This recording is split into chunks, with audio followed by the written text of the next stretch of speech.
देखिए, इस संविदा कर्मी जो बनाए जा रहे हैं पूरे भारत में या राज्यों में, ये भारत के संविधान में कहीं भी ऐसा नहीं है।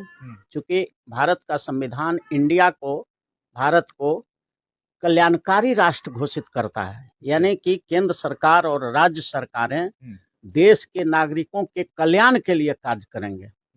लेकिन ज्यों ही आप किसी बेरोजगार व्यक्ति का बेरोजगारी का लाभ उठा करके और उसको संविदा पर बहाल करना शुरू कर देते हैं, कॉन्ट्रैक्ट पर करना शुरू कर देते हैं, ताकि जब चाहे तब उसको हटा दें, जब चाहे तो उसको रख लें, तो ये भारत के संविधान के विरुद्ध है।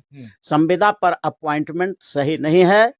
इसलिए हम तो मांग करते हैं कि भारत सरकार को भी और राज्य सरकारों को भी देखना चाहिए कि जब भारत का संविधान संविदा का अपॉइंटमेंट का कहीं पर कोई प्रोविजन नहीं करता है, तो आप क्यों उसको संविदा पर ले रहे हैं। बिगिनिंग में आप अस्थायी उनको चेक करने के लिए रख सकते हैं, लेकिन ज्यों ही 240 दिन वो पूरा कर लेते हैं तो उनकी सेवा रेगुलर कर देना चाहिए। क्योंकि इसमें दो बात आ रही है ना।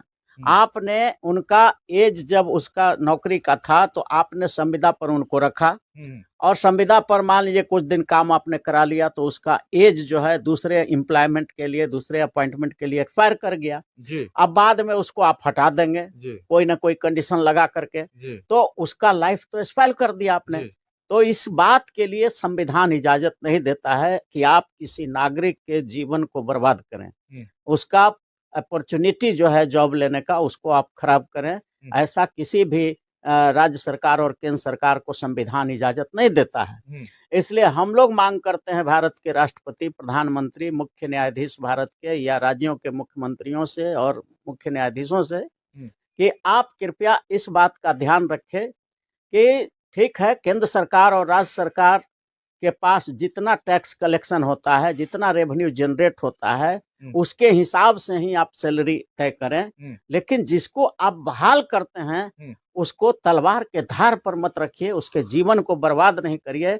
बहाल करिए, कम ही सैलरी दीजिए, लेकिन 60 वर्ष तक रिटायरमेंट की उम्र तक उसकी सेवा लीजिए, ताकि वो बीच में अपने बाल बच्चों को परेशानी में न डाले, अपने डिपेंडेंट्स को परेशान न करे। ये संविधान हमारा इजाजत देता है, because Indian constitution is a welfare, working for welfare of the people of India.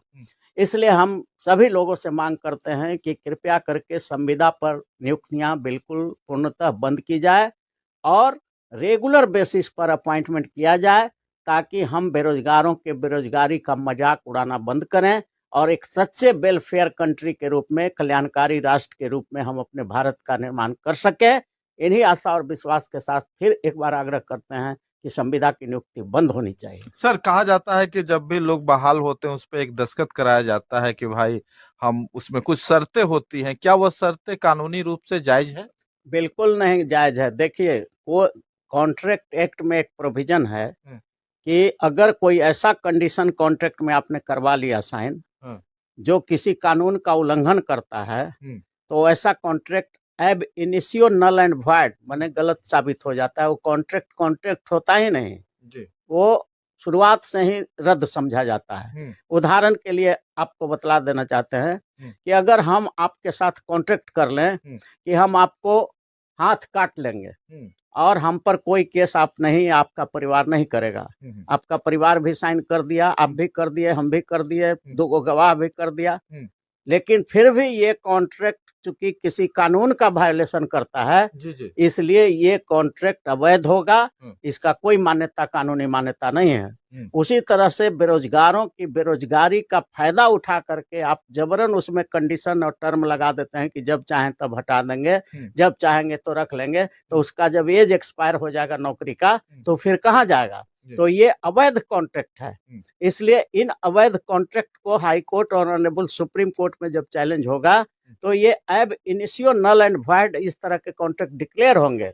अब हम सलाह देते हैं जितने कॉन्ट्रेक्चुअल लोग हैं पूरे देश में या बिहार में, उन सब लोगों को एक यूनियन बनाना चाहिए और यूनियन बना करके ये लड़ाई लड़नी चाहिए कि कॉन्ट्रेक्चुअल अपॉइंटीज को रेगुलर किया जाए और आगे से भविष्य में कॉन्ट्रैक्ट पर बहाली न किया जाए, और इस तरह के अवैध टर्म एंड कंडीशन नहीं लगाया जाए, अनकॉन्स्टिट्यूशनल टर्म एंड कंडीशन नहीं लगाया जाए, जो कि संविधान जिसका इजाजत नहीं देता है, देश का कोई लॉ इजाजत ऐसा नहीं देता है कि आप अपने मनमाने ढंग से किसी को रखिए और जब चाहे तब उसको रोड पर निकाल दीजिए। ये इजाजत भारत का कोई कानून नहीं, भारत का संविधान नहीं, इंडस्ट्रियल डिस्प्यूट एक्ट नहीं, कोई कानून ऐसा इजाजत नहीं देता।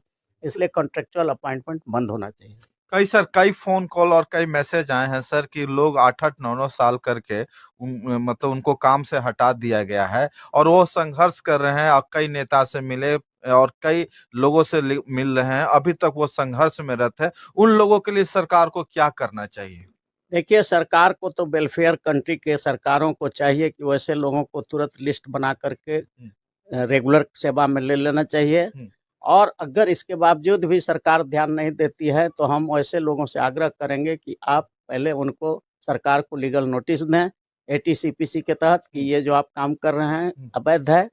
और उसके बाद भी नहीं मानते हैं तो पटना हाई कोर्ट में या देश के सर्वोच्च न्यायालय में डायरेक्ट भी, जहां फंडामेंटल राइट का हनन होता है, डायरेक्ट हाई कोर्ट और सुप्रीम कोर्ट में आप आ सकते हैं और माननीय उच्च न्यायालय या माननीय सर्वोच्च न्यायालय इस बात पर गौर करेगा कि अगर ये कॉन्ट्रैक्ट अवैध है, असंवैधानिक है, अनकॉन्स्टिट्यूशनल है तो उसको रद्द करेगा और आपकी बहाली रेगुलर होगी, ऐसा उम्मीद किया जा सकता है।